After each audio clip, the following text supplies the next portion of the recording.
Selamat pagi anak-anak kelas 8. Selamat datang kembali di video pelajaran matematika kita yang ketiga bersama Ibu Hertina. Dan hari ini di pertemuan terakhir kita membahas materi mengenai unsur-unsur pada lingkaran.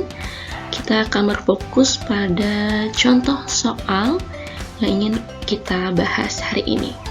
Jadi kita akan membahas bagaimana sih cara mengerjakan latihan soal atau contoh soal yang berkaitan dengan unsur-unsur pada lingkaran. Dan seperti apa sih jenis-jenis soalnya?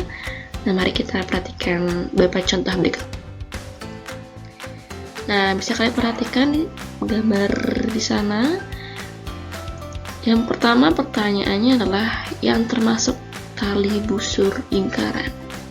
Nah, kemudian yang kedua, jika sebuah lingkaran memiliki jari-jari 5 cm, maka panjang diameternya berapa?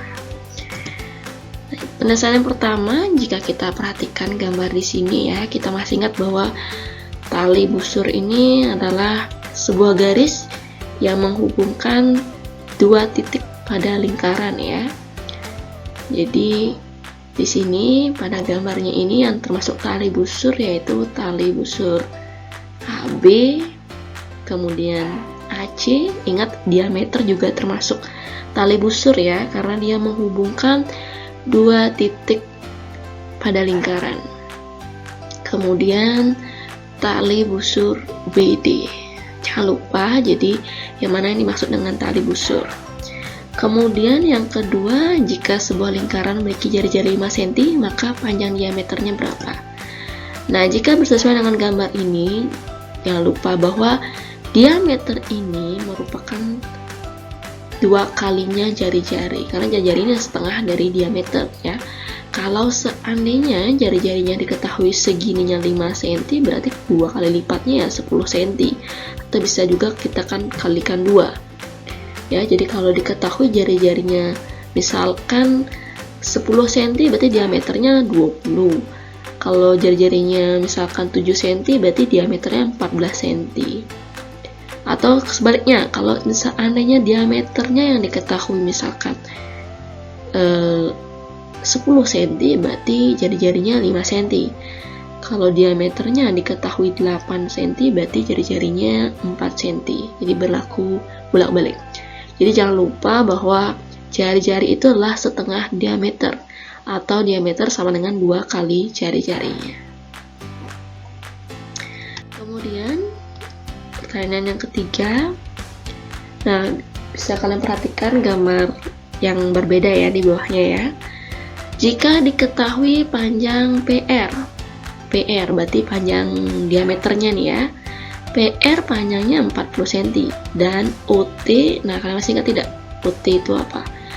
OT ini adalah apotema ya. Jadi OT adalah apotema.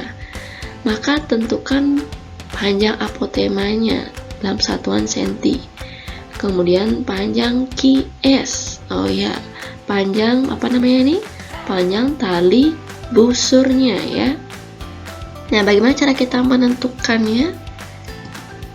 Nah, bisa kalian perhatikan ya cara penyelesaiannya. Di sini apotemanya itu berarti panjang OT. Kemudian PR-nya itu diameternya 40 cm. Otomatis panjang jari-jarinya adalah setengah dari diameternya yaitu 20 cm ya. Berarti PO dan OR itu panjangnya 20 cm. Kemudian ketika OT kita tambahkan dengan TR, sisa dari apotemanya, maka kan ini namanya jari-jari ya. OT tambah TR berarti sama dengan UR atau jari-jarinya. Jadi ketika OT-nya kita ganti dengan 4TR, karena diketahui OT sama dengan 4TR, maka 4TR tambah TR sama dengan 20. Jadinya kita anggap TR ini merupakan variabel ya. Jadi kalau 4TR tambah TR berarti kan 5. Atau misalkan kalau TR ini kita ubah jadi X juga boleh ya. Jadi 4X tambah X jadinya 5X. Boleh. Kalian boleh mengubahnya. Tapi nanti menggunakan permisalan. Jadinya kita peroleh bahwa TR-nya itu 20/5 maka hasilnya TR-nya 4 cm. Terakhir, kita substitusi. OT itu sama dengan 4TR, berarti 4 kali 4 sama dengan 16 cm. Jadi panjang apotemanya, panjang OT-nya itu sama dengan 16 cm. Kemudian melalui gambar yang sama kita akan menentukan panjang QS ya, panjang QS, panjang tali busurnya ya. Nah, sebelum kita menentukan panjang tali busur, kita ketahui bahwa dari panjang QS ini itu dibentuk oleh dua segitiga ya, dimana ini sisi alas dua segitiga dan segitiganya segitiga siku-siku. Jangan lupa materi Pitagoras ya. Diketahui bahwa jari-jari, nah OS kan juga jari-jari, OS kemudian OR, OQ itu sama, panjangnya 20 cm. Kemudian tadi kita juga dapat bahwa OT-nya, sisi tegaknya ini adalah 16 cm. Maka untuk mencari ST-nya, berarti kita menggunakan teorema Pitagoras dengan pengurangan. Diperolehlah hasil ST-nya adalah 12 cm. Karena panjang ST dan panjang TQ ini sama, maka ketika dijumlahkan untuk menentukan panjang QS, maka 2 kali 12 atau boleh 12 tambah 12. Hasilnya 24 cm. Nah, bisa kalian perhatikan lebih detail ya cara penyelesaian melalui gambar yang diberikan dan konsep-konsep yang sudah diajarkan di materi sebelumnya.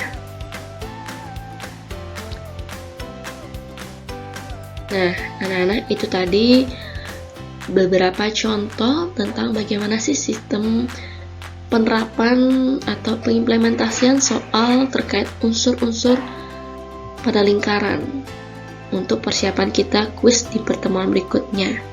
Nah, ada beberapa aturan kuis yang nanti akan Ibu terapkan ya. Yang pertama itu mengenai pelaksanaan. Jadi nanti kalian akan melaksanakan kuisnya sesuai dengan jadwal kelas masing-masing. Dimana setelah pemberian kuisnya, kalian diberikan waktu selama 2 hari untuk menyelesaikannya ya. Jadi kalian boleh memilih harinya kapan saja. Namun ingat bahwa kuis hanya bisa dilaksanakan sekali login. Jadi tidak bisa dilakukan 2 kali login. Jadi pastikan kapan kalian memiliki waktu yang cukup dan ideal serta jaringan yang memadai sehingga bisa melaksanakan kuis dengan optimal. Kemudian untuk jenis tesnya itu pilihan ganda atau objektif ya, dan itu melalui Google Form.